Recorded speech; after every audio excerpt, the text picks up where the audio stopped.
knock enemy planes out of the sky. They are P-38s, and they rank with the fastest and best fighters in the air today. Now, the fact that this is a two-engine airplane does not mean that it's a difficult airplane to fly. On the other hand, the two engines do give it a wide range of performance and extra margins of safety. Some hangar experts insist that it is impossible to bail out of the 38 because of the twin booms and rudders and because of the horizontal stabilizer span. The truth is that it is no easier or harder to bail out of the 38 than out of any single-seater fighter. Bailouts can be made either, one, by turning the plane on its back and dropping out, or two, by getting out the left window and sliding down the wing. Now, don't stand on the wing to jump. The span of the horizontal stabilizer just doesn't affect the bailout. At high speeds, the airflow carries any object straight back and under the empennage, which is actually higher than the wing. Therefore, the only portion of the empennage which is critical is that portion directly aft of the bailout area. Thus, it doesn't matter whether the empennage has a 20-foot span or a 100-foot span. The critical area is still the same. Furthermore, on the 38, there's no vertical stabilizer which can get in the way. Actually, however, the object isn't to bail out of your ship, but to make the other fellow bail out of his. In the 38, you have a weapon which will help you do just that. It's a fighting man's airplane. Tough, rugged, reliable.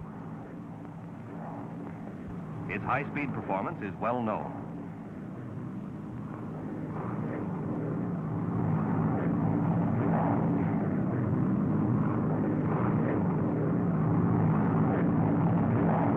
But its control at low speeds is equally spectacular from the point of view of performance.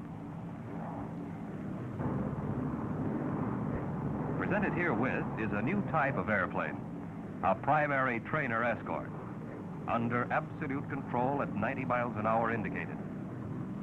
Now, watch its acceleration.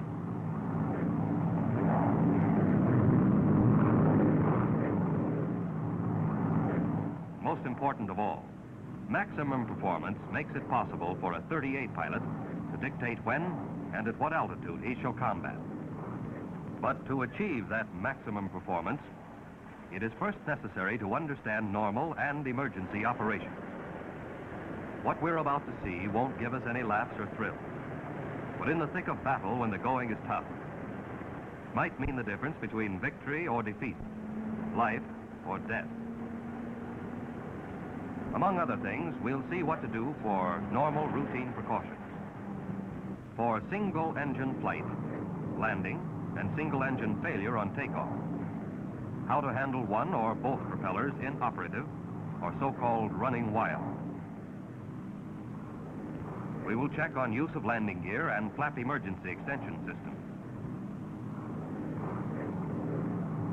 All of these will be seen for the purpose of achieving the true objective of the airplane, maximum performance in combat. And the men best qualified to demonstrate these operations are the men who know the 38 best. Men who have flown them the most, production pilots. Charlie Brannan, Tom Kennedy, Jimmy Mattern, Avery Black. The pilot who's flown more 38s than any other man is going to take it up from here. He's the chief engineering test pilot, Milo Burcham. We're not going to try to teach you how to fly. You've all had good training in other ships. We're simply going to show you how we handle a 38, hoping to increase your knowledge and skill, and in that way, add to the effectiveness of the ship and to your own safety. There are certain routine precautions which apply to every condition on every flight. So let's take a look at those right off the bat. Before takeoff, the hatch must always be securely latched.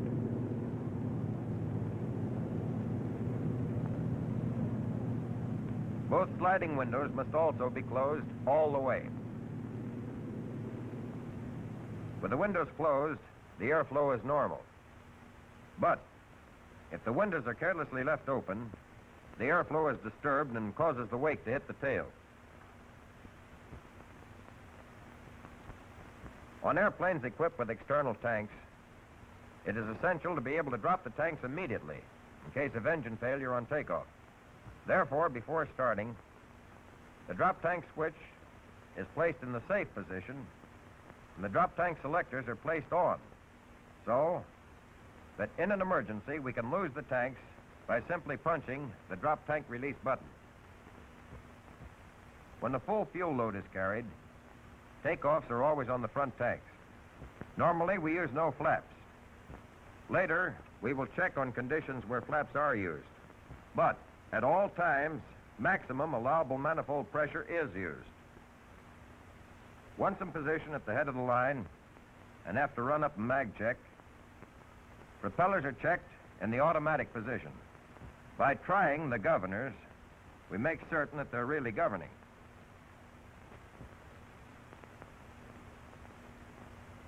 Booster pumps are switched on in order to ensure adequate fuel pressure in the event of engine fuel pump failure. Brakes are held while both throttles are advanced to get the maximum allowable manifold pressure. In this case, 40 inches. The object is to get those turbos turning so as to obtain takeoff power at the start of the takeoff run. Furthermore, by holding the brakes as long as possible, we allow the propellers to reach the governing limit of 3,000 RPM at the start of the run. In that way, if they're going to run wild, they'll do it while there's still time to stop the ship. Now, without flaps and using 40 inches of manifold pressure, the 38 starts the takeoff run. Because of the tricycle gear, however, there is no tendency on the part of the airplane to fly itself. Therefore, at about 70 miles an hour, we start to ease back on the stick. At 90 to 100 indicated, after a run of 15 to 1,800 feet, we pull back to break ground.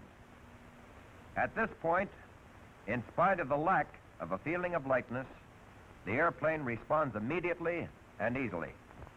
Gear is upped as soon as the ship is committed to flight.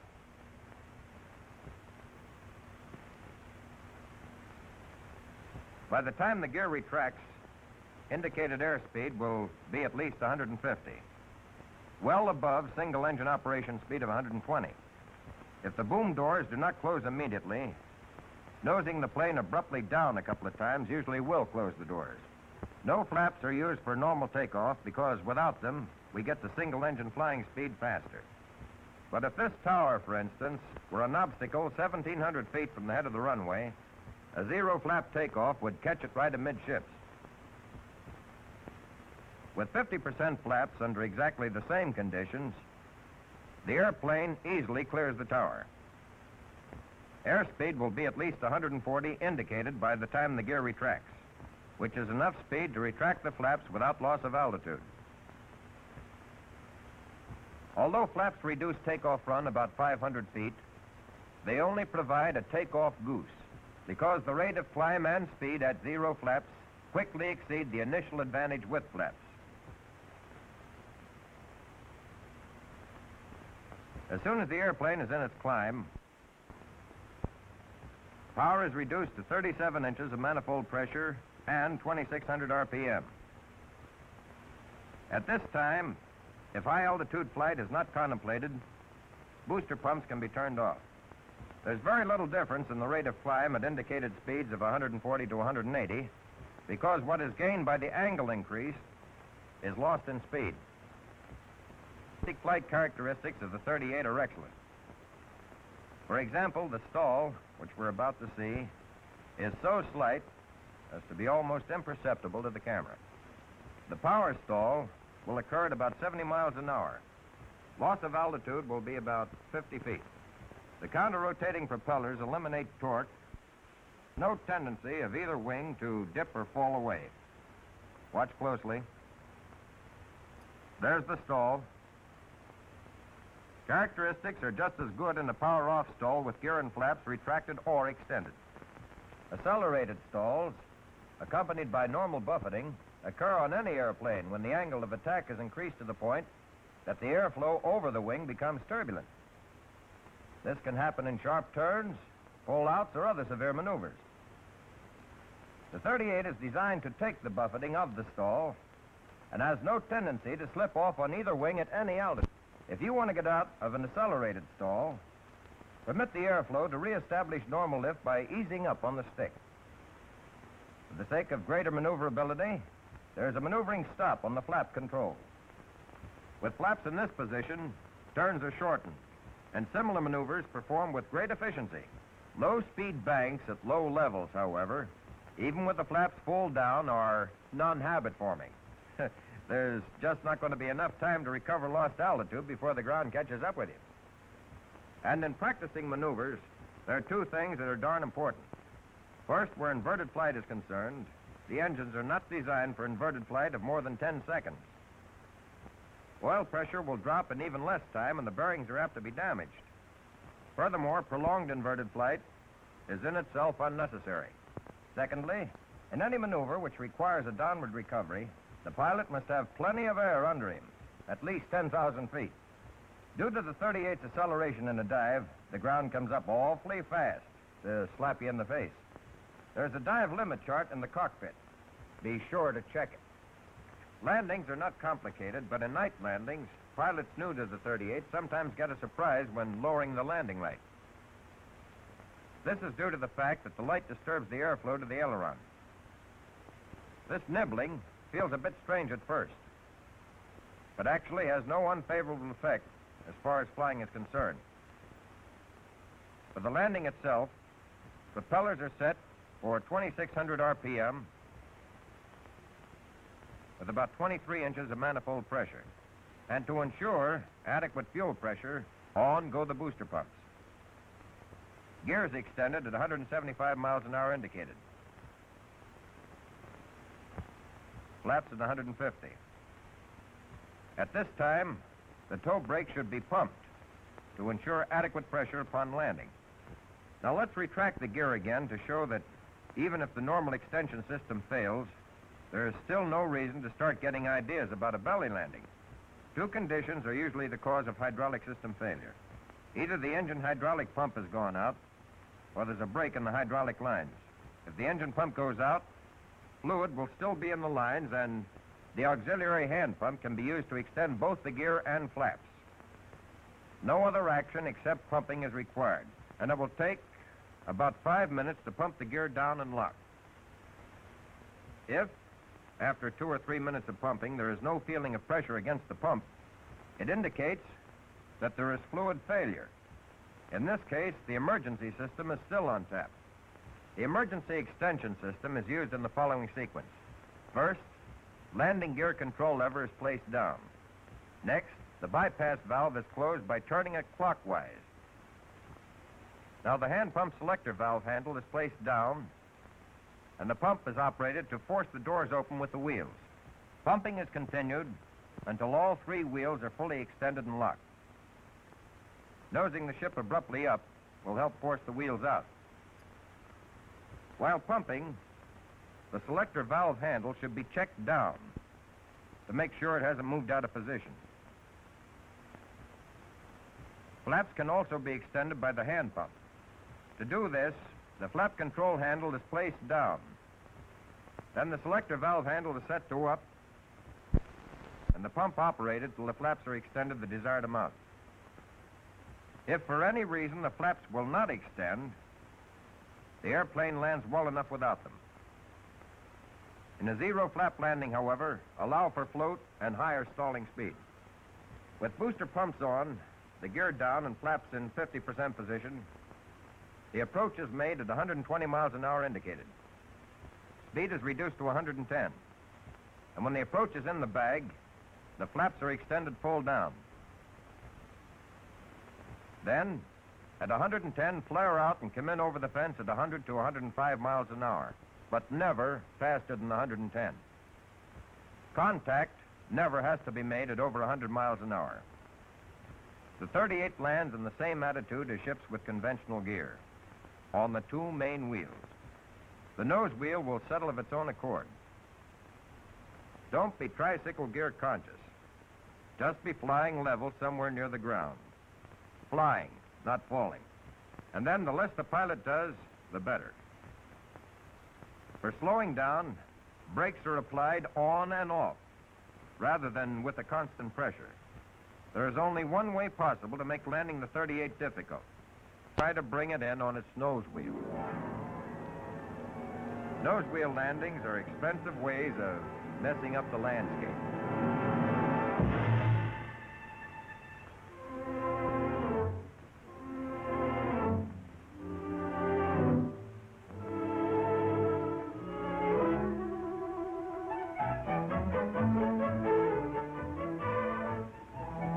And sometime or other, everybody feels a little sorry for pilots just starting to fly single-seat fighters.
But second-hand information doesn't apply anymore to pilots graduating to the 38 because an instruction version is now available as a two-place airplane.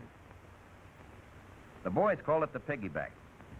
Now a new pilot can ride in back of the instructor and have any procedure cleared up for him in flight. This is how it works. A couple of weeks ago, a new 38 Army pilot visited the field. Wrap your legs up, Bill, and make yourself at home.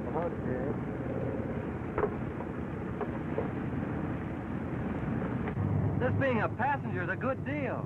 I feel like a colonel already. The last guy thought he was a general. Well, all kidding aside, Milo, I hope you don't think me a dope if I ask a lot of fool questions. Know a better way of finding something out? Well, no, but... Well, then ask away. Okay.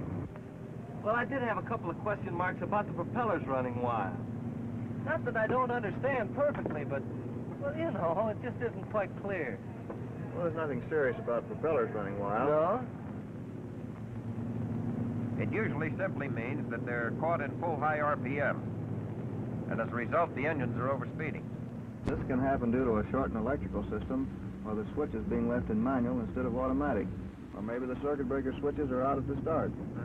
But no matter what causes propeller over-revving, retarding the throttles will bring them under control and still leave enough power to at least circle the field and land.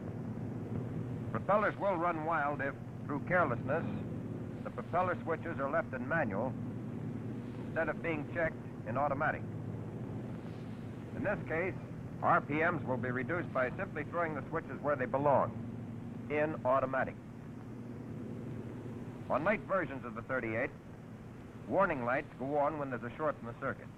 If a short occurs, the circuit breakers overheat and jump up. When they do, push the circuit breakers down.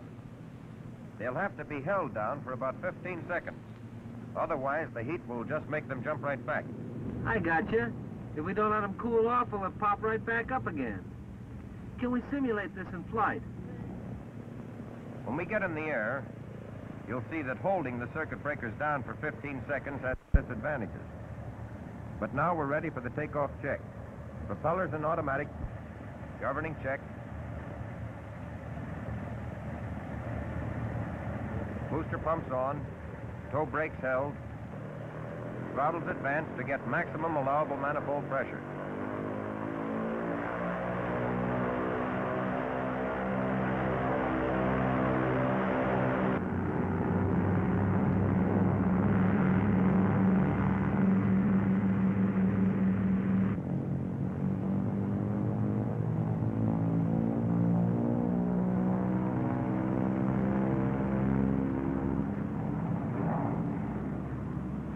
Lights warn us that there's a short. And the propellers jump from 3,000 to 3,500 RPM. Shoving down the circuit breakers will help control the propellers. But the 15 seconds that they have to be held down is a long time in flying to have one hand committed to a single action. Therefore, it's better to retard the throttles and bring the RPMs down to 3,000 while still maintaining sufficient power to establish level flight before pushing the circuit breakers down. Now, with flight established, the circuit breakers can be held down. And if they stay down, as much power as is desired can be put on, and the propellers will be governing properly. If one engine were damaged by over-revving, the propeller would be feathered right away, and single-engine flight would be necessary. But correct single-engine flight procedure must be followed. There are only 3 main steps. The first step will be to set the dead engine mixture control to idle cutoff so as to reduce fire hazard by stopping the flow of fuel at once. Furthermore, if by mistake we try to kill the engine that's operating, the complete loss of power warns us while there's still time to recover. So, if the right engine were to quit, the 3 main steps would be, first, right mixture control to idle cutoff. Second, right feathering switch to full feather. And third, right throttle back to close.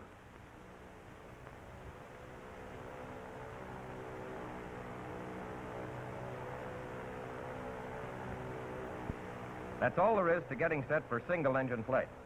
If the flight is going to be for any duration, though, there are 5 more simple operations which are mainly precautionary and intended to reduce drag.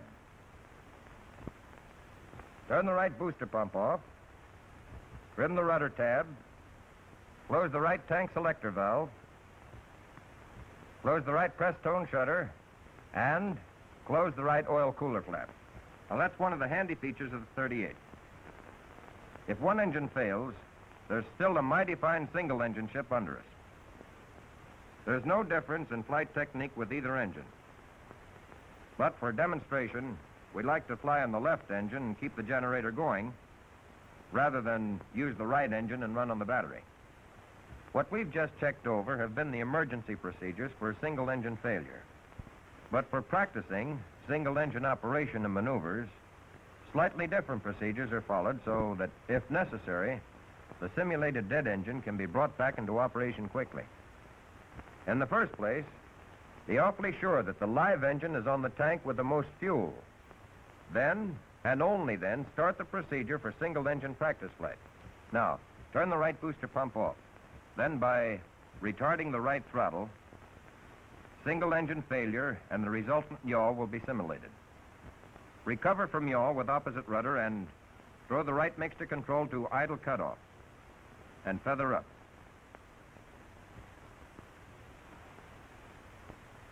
After the engine is stopped, trim the rudder tab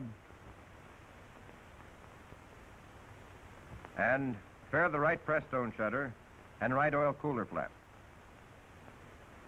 After the engine is stopped and the ship is trimmed, the control should be set in position for immediate unfeathering just in case something should happen to the engine we're flying on, and we have to use the engine being simulated as dead. So, as soon as the propeller is feathered, set the feathering switch in the normal position. Then, raise the guard on the manual propeller switch to the dead engine and set it to the fixed position, and move the governor control to low RPM. Now, with the feathering switch in normal position, the manual propeller switch to the dead engine in fixed pitch position, and the right governor control in low RPM, we can continue single-engine practice flight safely. Unfeathering to resume normal 2-engine flight takes only 4 steps. Manual propeller switch is held to increase RPM until 800 is reached, and then throw the switch to the automatic position. Right mixture control is set to water rich. Check to make sure that there is sufficient oil and fuel pressure. Open the throttle slowly, and as the press tone temperature rises, continue advancing it slowly. At 25 inches of manifold pressure, RPMs are also increased until power and propellers on both engines are synchronized.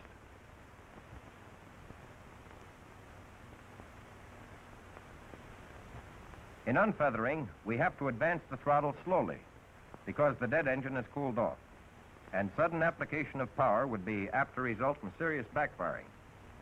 But no matter if the single-engine flight is due to necessity or for the sake of practice, the procedures for flight and landing will be the same.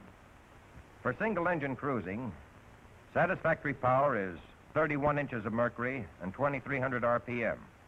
For single-engine climb, 37 inches of mercury and 2,600 RPM are satisfactory. Use of more power is unnecessary and depends on the weight conditions of the plane. At an altitude of 20,000 feet, the 38 on one 1,150 horsepower engine can hit 205 miles an hour indicated airspeed. Figuring pressure and outside air temperature, the true speed is actually about 282 miles an hour. Loss of range in flying on one engine is about 20%. In cases of prolonged single-engine flight, fuel will have to be drawn from the tanks of the dead engine. Now, Bill, you reach over to do this. First, turn the selector to the tank which is to supply fuel. Then set the cross-feed valve switch to cross-feed position and turn the other selector off. The single-engine maneuvers we're about to go through are to show the flexibility of the ship and are recommended only for combat emergency. A single-engine aileron roll is simple enough. But the engine design, as we know, doesn't allow inverted flight of more than 10 seconds due to the loss of oil pressure. The single-engine stall characteristics are at least the equal of most single-engine planes. The power stall occurs at 90 miles indicated, and the recovery is the same as with two engines. Now, here's the stall. There's a big change in directional trim with change in speed comparable to the torque effect in single-engine airplanes.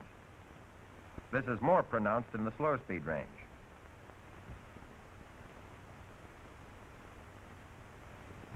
At high speed, the trim approaches the normal for twin-engine operation. And now, while we're heading back for a landing, there's one important thing to keep in mind.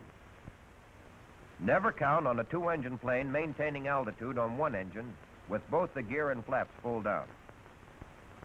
The landing approach is made at 2,600 RPM with 20 inches of manifold pressure. At about 160, gear is let down. Cab control will be set at 0 because there's very little torque with low power. At 135 miles an hour, flaps are extended 50%. Power and speed are decreased in the approach pattern, but 120 is maintained throughout the approach. Once full flaps are extended, the landing must be made. There is no choice in the matter. So only extend flaps 100% when you see it's in the bag.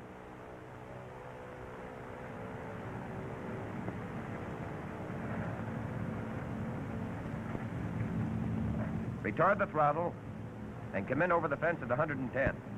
Then flare out, making contact at between 95 and 100 miles an hour.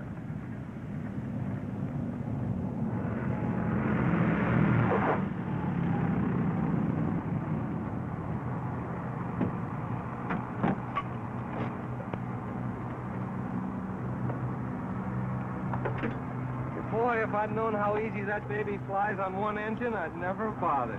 Well, it's not easy and it's not hard. Just know how and practice it.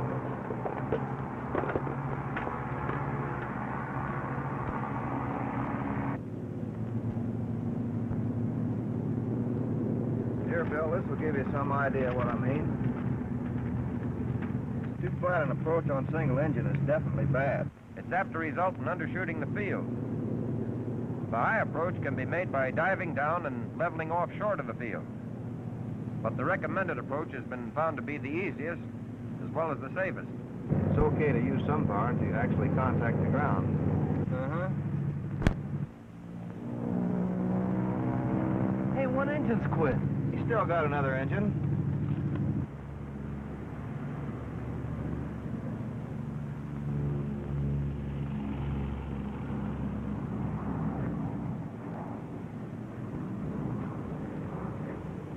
Well, he made it, but boy. Come here, I want to show you something. I think that's Tony Levere.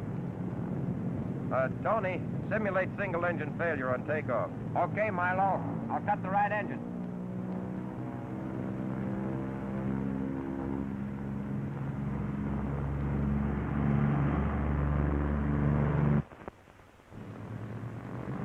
The right engine will quit at 120. Power is reduced and hard left rudder to check yaw. Power increased. Drop tank release button punch to drop the tanks. Right mix to control off. Full feather right propeller. Right throttle off. The other procedures are carried out while level flight is maintained until 140 miles an hour. And now he climbs to a safe altitude.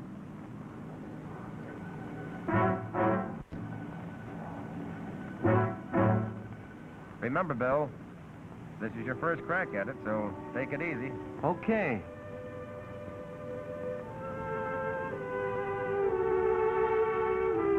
Side windows closed, hatch secure. Straighten nose wheel.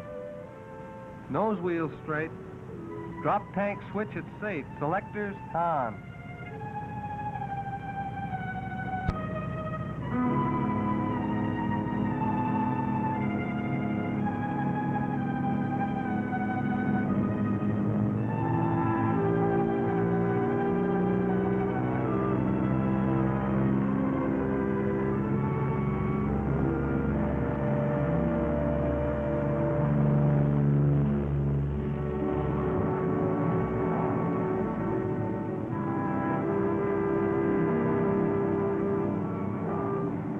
Ready for single engine practice flight on left engine. Make sure that you be on the tank with the most fuel. Switching from front to rear main. Right booster pump off and set to cut throttle. Go to it. Right throttle off, hard left rudder to check yaw. Mixture control to idle cutoff. Right propeller feathered up.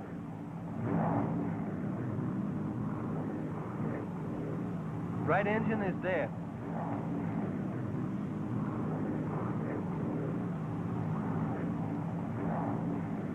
Trimming rudder tab.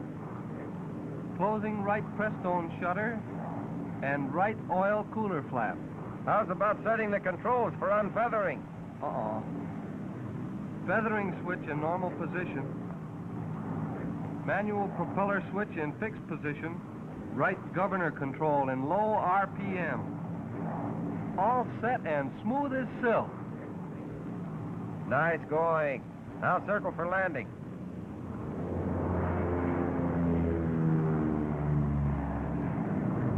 .2600 RPM with 20 inches. Tab control set at 0. Gear down at 160.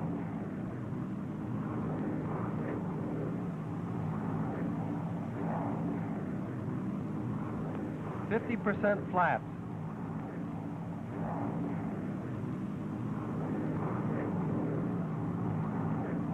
It's in the bag.